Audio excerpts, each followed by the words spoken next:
园区的开发，就是为了要让我们的国家持续的维持它的这个产业的竞争力。除了我们的制造能力很强之外，我们希望在将来这个软体开发这部分，也希望在世界上呢占有一席之地。工业局在规划工业区这部分，也希望能够不断的创新，不断的突破，那也要符合现在的一个规划的潮流。那尝试希望能够把这个工业区开发，可以跟这个公共艺术上来做一个适当的一个结合，透过国际的这个国际大师的作品到园区里面来，利用这个机会呢，也把我们园区的整个的一个成效，园区整个规划的成果呢，我们透过公共艺术这种在国际舞台上可以取得一个发声的地位。那希望能够把这个做一个园区开发，做一个相辅相成的。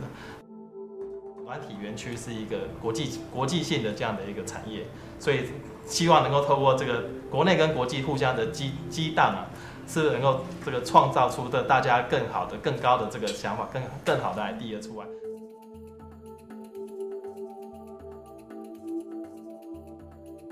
软体园区是一个非常特殊的这个一个工业建筑物，一定要非常弹性。因为它要能够需求不同的情况，这一个空间里面是一个所有的这个高科技人的交流的地方，好的环境需要一些文化在里面，所以这一部分呢，我们等到公共艺术可以进来以后呢，我们就觉得这一个空间就非常的丰富啊。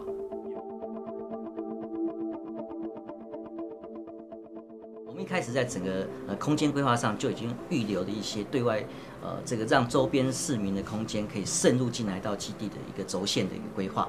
那么透过这个公共艺术，我们也希望能达到这种让高科技不必再高高在上，让它也能走出这个办公厂房，跟整个市民有一些更直接的接触。我们透过一些公开的展览，透过这个让基地的开放，让市民来参与以外，那么我们也感谢规划单位也跟我们一起来协助。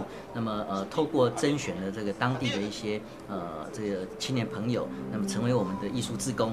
那么将来呢，他也会成为这个地区的一个导览的一群这个伙伴们，让这个公共艺术不再只是这个基地的公共艺术，而是成为整个周边居住户他们一个共同觉得不错的，觉得能代表地方特色的一个产业，然后他愿意把这样的特色也自己成为一个导览的志工来跟大家做一个介绍。我想在这样的互动过程中，其实又会为台湾的公共艺术的一个社区参与带动一种新的可能。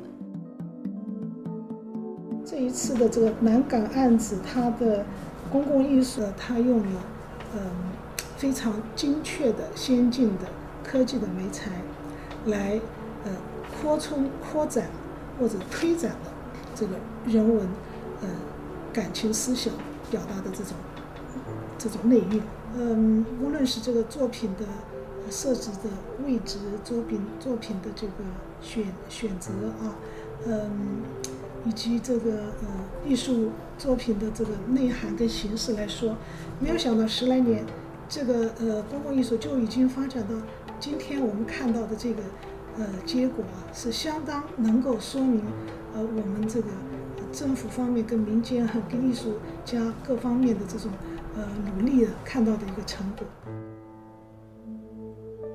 艺之声一直在所谓的国际跟国内的一个文化的交流上，希望能够扮演在公部门、私部门以及国外、国内艺术家的创作的部分，扮演一个很好的一个桥梁的角色。我们希望在这个场所里面的公共艺术的精神，能够符合科技领域的这些相关的一些议题，也必须要去符合公共艺术它相关的一些公共性的一些要求。南港软体工业园区是一个很特别的案子，它不仅是结合了公共艺术的创作、相关的活动的推广、国际论坛、民众参与的活动，这个大概是一个目前最多方面、多元化的一个公共艺术的案子。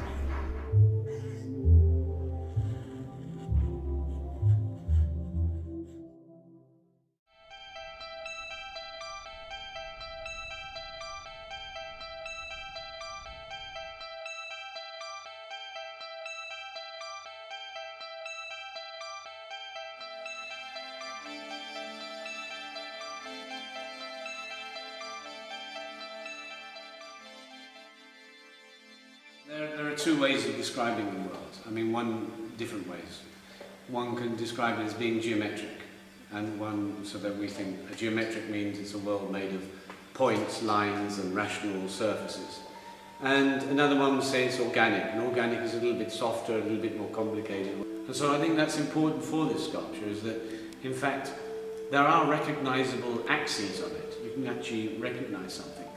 That is, some of the things, when you walk away from that recognizable thing, that recognizable profile, when you move off that recognizable profile, I think the more exciting things happen. Is we're used to pictures of ourselves, which are really, we have a very healthy, if you like, idea of normality. I mean, and I just have to sort of start to move very small things in my face, and suddenly it's a new reality, which it may be absurd, it may be disturbing, it may be mad, it may be very beautiful.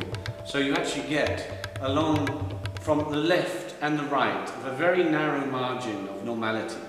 You start to get a lot of very emotive, I mean, first of all it's physical, because the sculpture is physical, but what is happening is there's our emotions and our psychology are looking at those abnormal or out of the normal profile, is reacting to those things. And I think that's very exciting in those works.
When the first time I visited this space, I didn't have any ideas what kind of sculptures I have to make for here.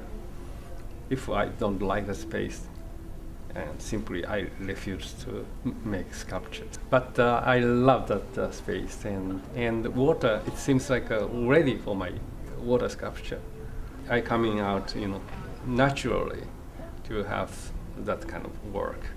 Watching the people of the daily life and working here, and what is most necessary things.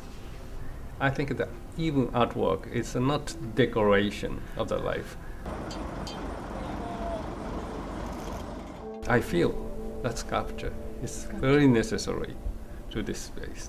Water is a so common elements of the energy, encouragement and the relaxation and all these kind of sentiment. I want to give something more interesting than ordinary his work, and also I hope it's that who helped here, local engineer, to install my sculpture. I want to share that joy to create something together.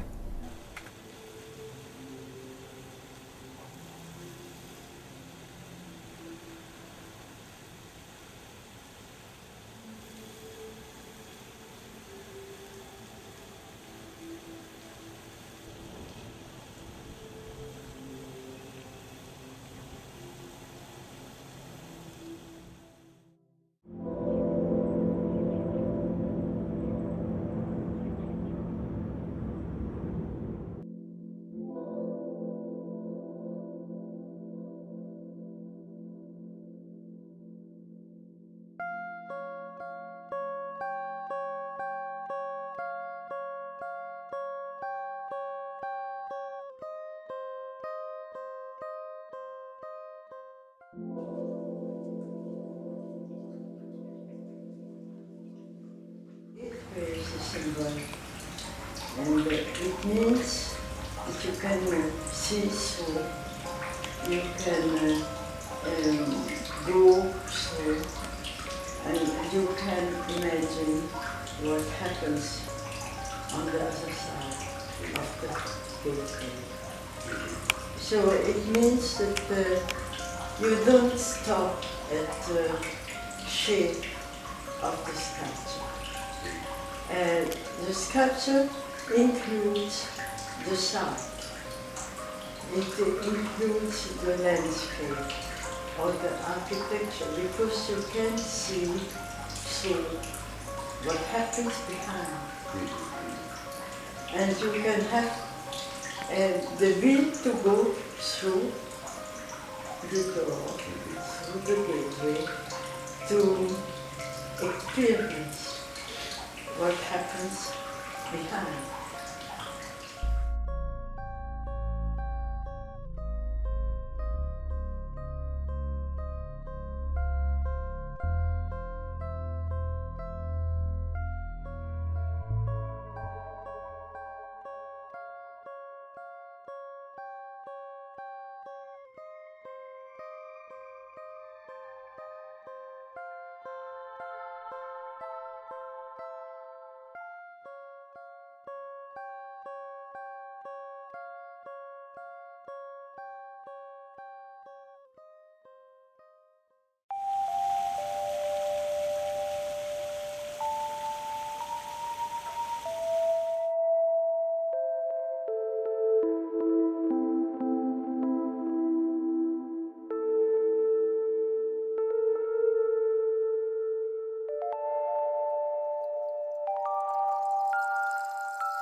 Paul Bury is a French-Belgian artist who built many sculptures on the movement, kinetic movement.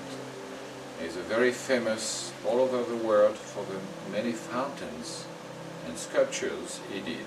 So here you have the last work on those 5 sculptures, and you know, here the spheres are moving, swinging on the top of the sculpture. And then you have space here, you will have space here because the sphere will be on the water coming out from the top of the tube, and with here movement given by this collar here, a kind of necklace around the tube. So it gives a movement here like a cataract, and each sphere with different size will be disposed on a plan made by the artist. Paul Bury made a drawing of the exact place where each tube must be placed. So you will have a strong relationship between each of them on the pond, on the little water pond, on the top of the stairs out of the building. And it will be a very strong effect because specifically for the city, Paul Bury asked this tube to be very high, 2.70 meters around. So it will be a very strong effect with the movement of the water you cannot see here, but with the movement of the water you will have for each sculpture a big volume, in fact, because the water will give a big volume to each sculpture. So altogether it will be very efficient and very spectacular and beautiful. I think it's a great creation by Paul Bury for Taipei City and for Software Project.